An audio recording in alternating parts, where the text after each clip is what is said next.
Bible literature ministry అనుదిన ధ్యానములు December 23 అంశము సత్యమును గూర్చి వాక్యము సత్యమును గూర్చి సాక్ష్యమిచ్చుటకు నేను పుట్టితిని ఇందు నిమిత్తమే ఈ లోకమునకు వచ్చితిని యోహాను 18:37 ప్రభువునందు ప్రియులారా నేటి వాక్యమును ధ్యానించుకుందాము.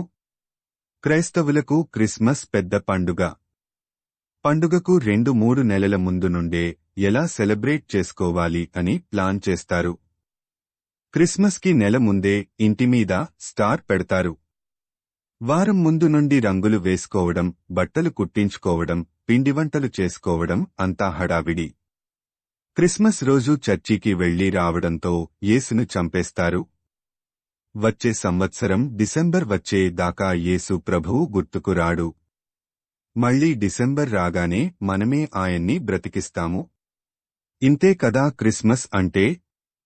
ఈ తతంగం అంతా చూస్తుంటే ఆయన మనల్ని మన పాపముల నుండి రక్షించడానికి కాకుండా మనం పండగ చేసుకోడానికే పుట్టినట్లున్నాడు.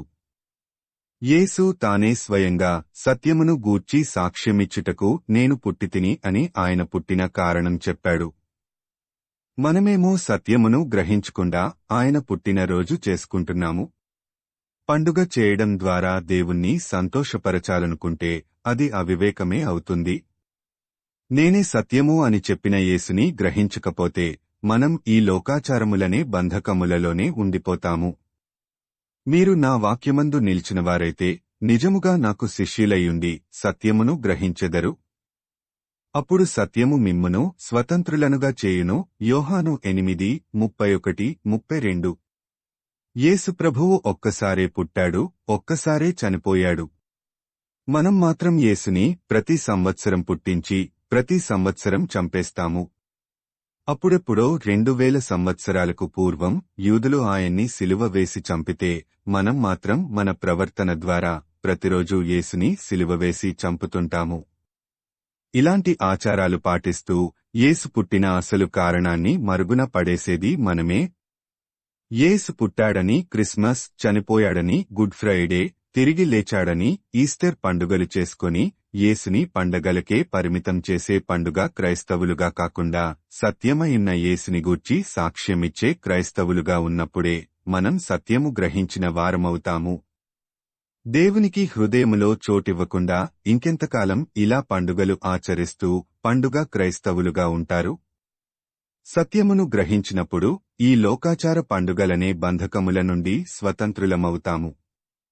పాపులను రక్షించడానికి యేసు వస్తే మనం పాపము నుండి విడుదల పొందకుండా పండుగ చేసుకుంటే దేవుడు సంతోషిస్తాడా? పండుగలు, పబ్బాల ద్వారా కాకుండా యేసుకి ఇష్టంగా జీవించి ఆయనను సంతోషపరుద్దాం. నేనే సత్యము అని చెప్పిన యేసును గూర్చిన సత్యమును గ్రహించి దానికి అనుగుణమైన ప్రవర్తన ద్వారా యేసును ప్రకటించుచు నిజమైన క్రిస్మస్ పండుగను చేసుకుందాం. యేసుని నీవు హృదయపూర్వకముగా ప్రేమిస్తున్నట్లయితే సత్యమయున్న యేసును ప్రకటించటానికి నీవు సిద్ధమా? ప్రార్థించుకుందాము. ప్రభువా, ఈ లోకంలో పండుగలు ఆచరించే క్రైస్తవులుగా కాక వాక్య ప్రకారం జీవించి నీకు సాక్ష్యార్థమైన క్రైస్తవులుగా ఉండునట్లు సహాయం దయచేయమని యేసయ్య నామమున అడుగుతున్నాము తండ్రి. ఆమేన్.